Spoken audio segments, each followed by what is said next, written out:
because we understand how important it is to think, execute, and dominate. Suck it up. Get tough. Suck it up. Get tough. People want to have success. People want to make a lot of money, but they want it to be easy without any challenges. Do you think it was easy for me to become one of the top 450 basketball players in the world that you never heard of? The only way I made it to the NBA is I was fundamentally sound, I was mentally tough, and I never quit. And even when I wanted to quit, I had people in my life that would make sure I didn't quit. I hired and sought out the top 10 motivational speakers, watched all their videos, and I watched them one by one because I understand that if I pay attention to what the best are doing, I could be the best too. I watched game film on Michael Jordan. No matter how much I watched, I couldn't do what Michael Jordan could do. I would watch Magic Johnson. I couldn't do what Magic Johnson would do, but I sat there and had these videos. I watched Les Brown, Zig Ziglar, Tony Robbins. My whole wife was scared. I was scared. I called into my office and I said what husbands say. I said, babe, we're gonna be okay. Every month the checking account was dwindling. I said, babe, we're gonna be okay. Let's start a motivational speaking business. I go to Jerry Sloan and I say, Jerry, I'm trying to make your team, but since we don't scrimmage, I feel like I can't show you what I can do. Go to the corral, hear me clearly, listen to his answer, and it will unlock some mysteries as to how you become the best in the world at what you do over a long period of time. Jerry, I'm trying to make your team, but I feel like I can't show you what I can do. He says, Walter, I already know what you can do, but if you want to make my team, I suggest you listen, follow directions, and execute. Listen, follow directions, and execute. What I didn't realize, even though we didn't scrimmage in practice, throughout practice, we did drills, and he created what I call habits and rituals. Every single day, practice was the same. Every single day, we drilled on fundamentals. Every single day, we worked on habits and rituals. So even though my mind was floating, even though I was selfish and self-centered, he was conditioning me into the culture through practice of habits and rituals.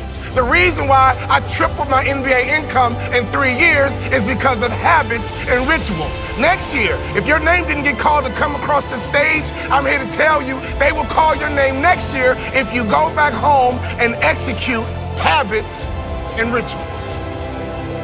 I wanted to scrimmage for me, but Jerry Sloan was getting me ready to play for the Utah Jazz. So every day, it was about habits and rituals. Having hot food is about habits and rituals. Great customer service is about habits and rituals. Being the best in the world at what you do, being a pro, is all about habits and rituals. Let me tell you something. I learned a very valuable lesson when I played for the Utah Jazz. I had a point guard on my team who's arguably the best point guard in the history of the NBA. His name is John Stockton. John Stockton would go to a chiropractor 4 times a day on game day. You know what I said to myself? I'm not doing that. It doesn't take all that.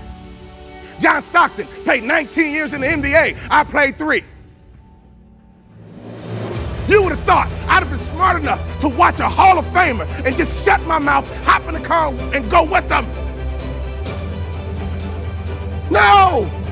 My mind said, yeah, it doesn't take all that. And I would tease him. Man, John Stockton, you OCD or something? Why are you going to a chiropractor 4 times a day? He swore by his chiropractor. That man played point guard in the NBA until he was 40 years old. And he didn't retire because he got slow. He retired because he refused to wear baggy shorts. He loved his Daisy Dukes. Every day on game day, that man would go to a chiropractor 4 times a day. And in my immature basketball mind, I would say, it doesn't take all that. I don't need to do all that. I'm an award-winning motivational speaker because now I pay attention to details. Another peak performance truth. Peak performers are detail-oriented. The reality is this, there are 450 ball players in the NBA every single year. They give out 450 jerseys and there's only 10 superstars. So while the general public focuses on the superstars, professional sports is really made up of guys like me. Every single day I drilled the fundamentals. So when I left sports and got into business, I didn't focus on making money. I focused on fundamentals because I understood I made it to the NBA because I was fundamentally sound. So when I get into business, if I become fundamentally sound in business, and if I become the best in the world in business, I bet you I can make a whole lot of money. I got recruited coast to coast, and that's how I learned how to sell.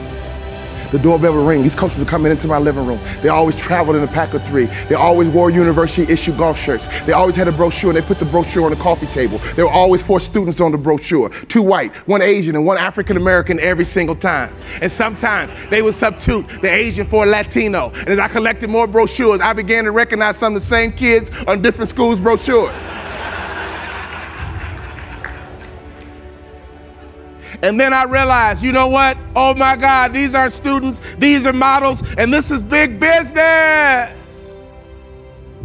Your industry is big business. And whenever you have big business, it's very competitive. But in basketball, if you win by 1, you still win.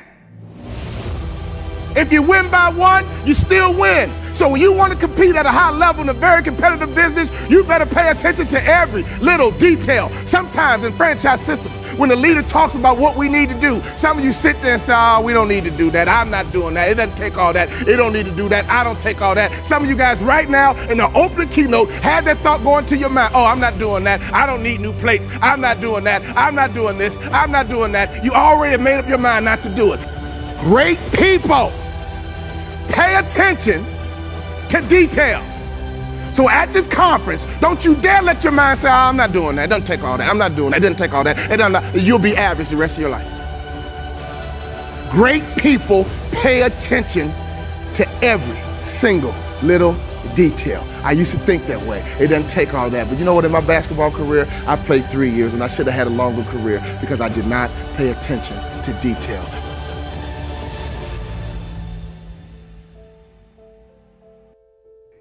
I'm kicking my competition's butt, mainly because I cut off the news and I understand my success is based on my daily habits. The first day of high school, I walked in full of confidence. I believe confidence is arrogance under control. I walked in my first day of high school full of confidence until I passed the principal's office. And he was 6'6", 240 pounds. Everybody else called him Mr. Bond, but I called him Dad. That first day of school was the longest day of my life. I attended high school in Chicago's inner city where my father was a principal of my high school. I got to the lunchroom and I ate lunch all by myself. I could hear my classmates whisper, that's the principal's son, that's the principal's son. Where? Right there. I couldn't wait to get home. I made up my mind, when I get home, I'm gonna throw a pity party. Go ahead and cry, feel sorry for yourself. Be angry, be frustrated, but I only give you 3 days. I went home that first day of school and I threw me a 3-day pity party. You guys don't know me, but I know how to party. Peak performers always think positively. So go ahead and throw your pity party for 3 days and that's it. Every other thought after that 3rd day, make sure it's positive. If you see you or feel yourself thinking negatively, stop it right then. And reprogram your mind to think positive. I'll give you 3 days. Go ahead and do it. I do it myself all the time. But I threw that 3-day pity party and I came up with a plan. I'm going back to high school. I'll be starting a baseball team, basketball team, football team, president of my journalism club. My classmates are going to vote me most likely to succeed. 4 years later, after my pity party, I got focused. When I was an immature basketball player, I didn't get that concept. I had another teammate named Karl Malone, who arguably had the best body in the history of the NBA. I would go to restaurants with him, and he annoyed me. I couldn't even imagine what the waitress felt like. He annoyed me. Now, he had the best body of all time in the NBA, but he annoyed me at restaurants. He would order grilled chicken Caesar salads, and he would ask the waitress, when you grill my chicken Caesar salad, can you make sure there's no char marks on my chicken breast? You want her to levitate the chicken over the grill? I mean, what do you want her to? Very picky, very meticulous. Will Walter Charmarks have carcinogens? Carcinogens create cancer. I want the chicken breast, but I don't want the cancer. Another time he ordered a chicken salad. This man was 6'9", 256 pounds. He always ate salads, and I rarely saw him clear his plate. Had the best body of all time in the NBA. He ordered a chicken salad one time. It came with hard-boiled eggs. The salad came out. He says, I don't want hard-boiled eggs. They're high in cholesterol. And we're in Salt Lake City. They all know who we are. We're the only brothers in town. Well, Mr. Malone, the salads are pre-made and the egg is crumbled over the salad. Well, would you mind picking it out for me? He annoyed me. I would go behind his back. I would apologize to the waitress and give her an extra tip. Me? I ate whatever they brought me. French fries? Cool. Gravy? Cool. This the wrong order. I'll keep this and I'll eat the other food you bring out too. He annoyed me when he ordered food because I thought he was difficult. Karl Malone played 20 years in the NBA. I played 3. I actually have motivational speakers calling me saying, Walter, we're in a recession. I'm thinking about quitting and getting a real job. Now, isn't that an oxymoron? A motivational speaker quitting. You know what I do when I get those phone calls? I motivate them to quit. Because in my mind, if it's going to be a dog-eat-dog world, I'm going to be the big dog.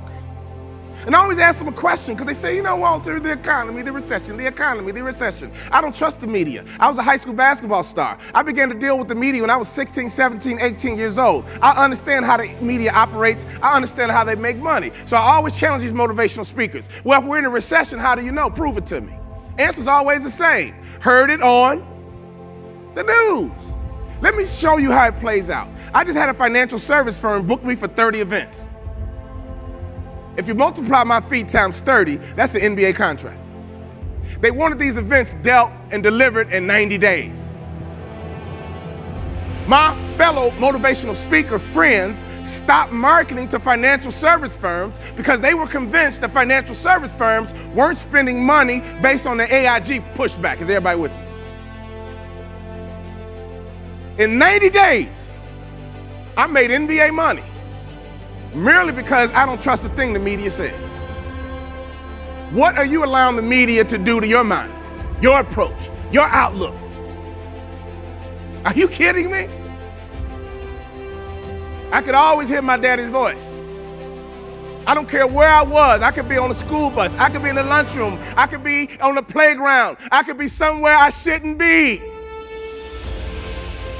I could always hear my daddy's voice. My daddy could protect me on the streets of Chicago when he was not even there. You have children. You have grandchildren. Make sure they can always hear your voice. But most importantly in business, whose voice are you listening to? When it comes to franchising, whose voice are you listening to?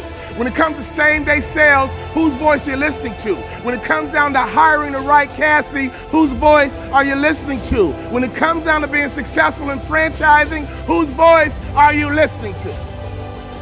My wife and I are former franchisees. That's why I'm a no-brainer to speak at franchise conferences, because every franchise system has typically 2 groups at the conference. You have the one group that buys in. And they're in the corner talking about how can we execute? How can we improve same-day sales? Wow, you're doing good, I'm doing good. Let's keep working together. What can we do to improve the brand? We're at the conference, let's buy in. There's always another group over in the other corner. Like, yeah, man, corporate. Yeah, corporate. Corporate's always trying to sell us something. I know. They're just trying to make money. I know. All that stuff they're talking about, you gonna do it? Nope, me either. So every system, trust me, has 2 different groups at the conference. The group that buys in and the group that's rebels and don't. So here's another rhetorical question for you. What group are you with? Birds of a feather Flock together. It doesn't say old birds and new birds. It says birds of a feather. Flock. Brian Tracy puts it this way, another very great motivational speaker. He says your salary will be the average of your 5 closest friends. I never made the Kobe Bryant, Michael Jordan money. I was terrified of becoming that athlete who went broke. And for months, I saw my checking account dwindle every single month. College educated, college degree, but every month my checking account was dwindling. I had no other skill sets. I had sold out to the sport in which you have to do. To play pro basketball, you gotta sell out. So here I am, 31 years old, wife and 3 kids, mortgage clicking every single month, and I was scared. And I believe if mama ain't happy, ain't nobody happy. So the next day, we joined the country club. And I walked in with my typical Chicago strut. All the other guys walk like this. I looked at my wife and I said, babe, I can't even walk like that. That does not look comfortable. It doesn't even look natural. Brothers don't walk like that. But Brian Tracy is right. When I walked into that country club, I was scared to death about my future. But your salary will become the average of your 5 closest friends. Now we've been at the country club for 14 years. Now I can walk like they walk. Now I can talk like they talk. Now I think like they think. And now I make what they make.